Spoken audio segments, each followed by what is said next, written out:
Good evening, this is ITV News Central. A young mother has spoken of her terror when the coach she was in rolled over on the motorway.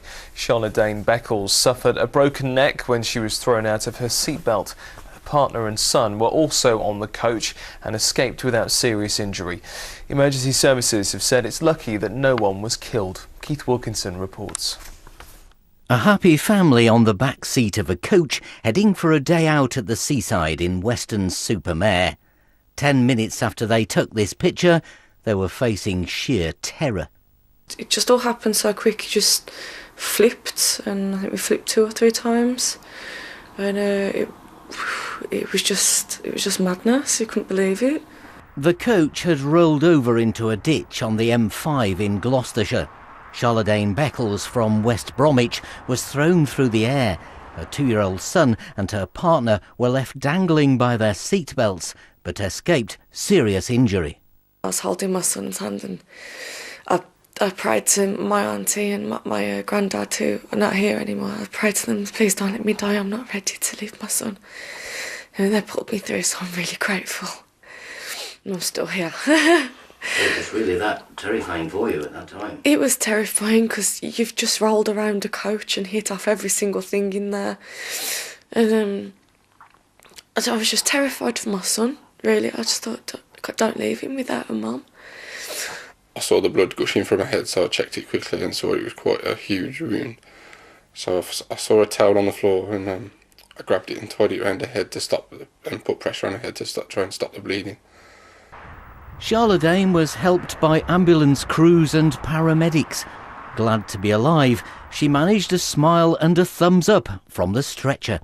Later, it was discovered she had a broken bone in her neck. Most people were dangling in the air, and while it was flipping, my seatbelt had come loose, and I just hit off every side of the bus.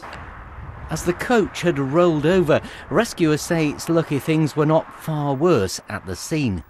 Thank goodness none of the injuries were life-threatening.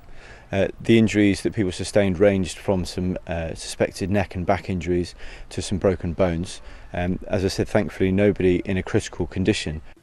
The couple are thankful that, on the instructions of the driver, passengers were wearing seatbelts. The cause of the crash is still being investigated. Keith Wilkinson, ITV News. A man's been arrested on suspicion of murder after a woman's body was found at a house in Rugby. Officers were called to an address in Morton Gardens yesterday, where they found the woman, who is believed to be in her 30s. A man in his 40s is in police custody. The number of people reporting cases of Salmonella has come down in the last week, according to Public Health England. There have now been 54 reported cases in the West Midlands, up from 43 last week. But a leading consultant says the new reports are historic cases and that the source of the Europe-wide outbreak is nearer to being found. The new Police and Crime Commissioner for the West Midlands has been announced as David Jameson. The Labour candidate and former government minister achieved just over 50% of the vote, with just 10.4% of the electorate turning out. It's estimated that staging the new poll cost at least £3.7 million. That's nearly £20 for every vote cast. The by-election was triggered after the previous commissioner, Bob Jones, died suddenly in July. Paralympic swimmer Ellie Simmonds has been visiting the swimming pool in Coventry that she swam in as a child. It's the only 50-metre pool in the West Midlands, but it's earmarked for closure. It's being replaced by a new £37 million leisure centre, but that will only have a 25-metre pool. Campaigners say it should stay open to help produce future champions. Back to one of the places her Olympic dreams began. The Coventry Sports and Leisure Centre has plenty of memories for Ellie Simmonds. Training in its 50-metre pool helped propel her to gold medal World Championships and Paralympic success. She's here to promote Swim Britain, an event taking place in September to encourage people to get in the pool. But it's the only 50-metre pool in the West Midlands, and in a few years' time it could be gone for good. I used to come and compete at this pool. This was my local 50-metre swimming pool. Yeah, really lucky to have this 50-metre pool, which is quite rare in the West Midlands. But it's great that we see people of ages taking part in swimming and having getting fit. The council says it would be too expensive to refurbish and keep open in the long run, and that building a new centre is a better investment for taxpayers.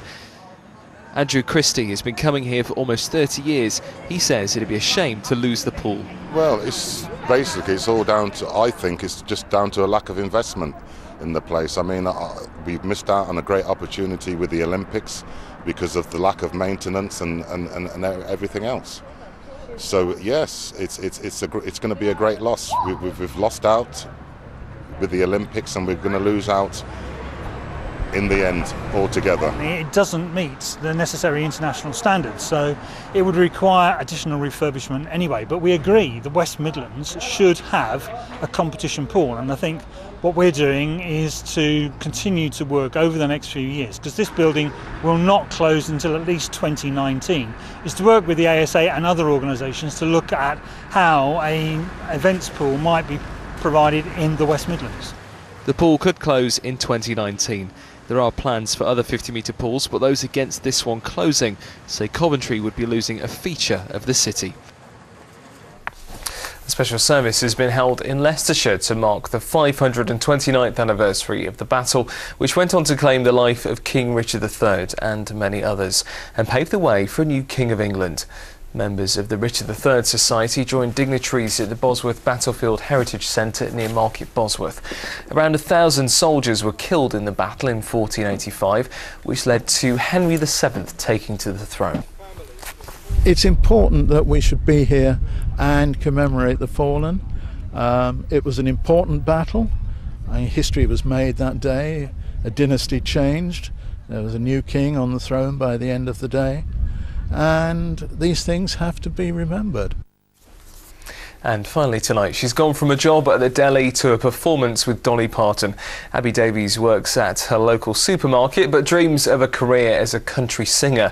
At the age of 19, she's already climbing up the iTunes chart and has performed with the Queen of Country. Mark Goff reports. I filled up my walls. By day, she's Abby Davis on the deli counter at Waitrose in Droitwich. But come the weekend, she's Abby Inez, country star. You're gonna be fine. You're gonna see signs, but you're not mine. You're not mine. I started performing when I was about 13, so 5 years ago. I started in school, just playing at all the school shows and stuff like that. And then I just had a love for singing on my own in front of people, and then I started writing my own music, and then that's when it came about. You're gonna be fine. You're gonna see signs, but you're not mine. But you're not mine. And success has come quickly. I recently got to number 7 on the singer-songwriter iTunes chart, which was great. It all happened on Easter weekend when I released my CD.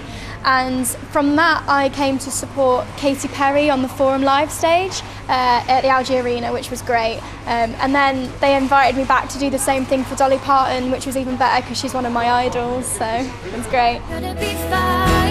She's even performed in Nashville, the home of country music. And of course, if she makes it big, the deli counter will be ancient history. But her boss doesn't mind. It's more than we ever expected. Abby's been here over a year. She's in the beginning, she was very quiet, fantastic with customers, and then all of a sudden we find out about her singing career, and it's opened her eyes to everybody. She's an inspiration to all the youngsters coming through who are just coming here, maybe working a Saturday job, and this is what Abby does. She comes here, does fantastic with the customers, and then goes out and does a fantastic singing career. And it doesn't really matter what you did. Mark Goff, ITV News. And now it's time for a look at the weather forecast. Here's Janelle Aldred.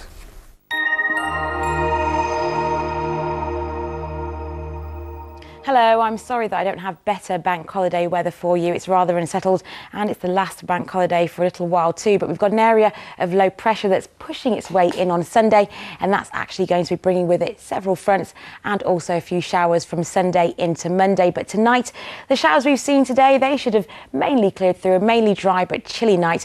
They were looking at lows of 7 to 8 Celsius. Temperatures could go lower in rural spots.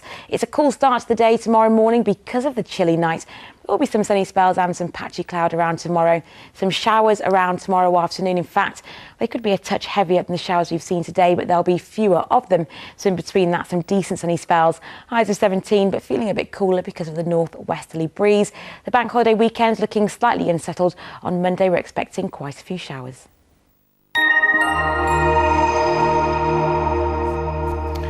And that's it from us. Don't forget to check our website to get live news, travel and weather updates as it happens across the Midlands. You can find that by heading to itv.com/central. And we're back tomorrow at 6:20. From all of us here, have a great evening. Bye for now.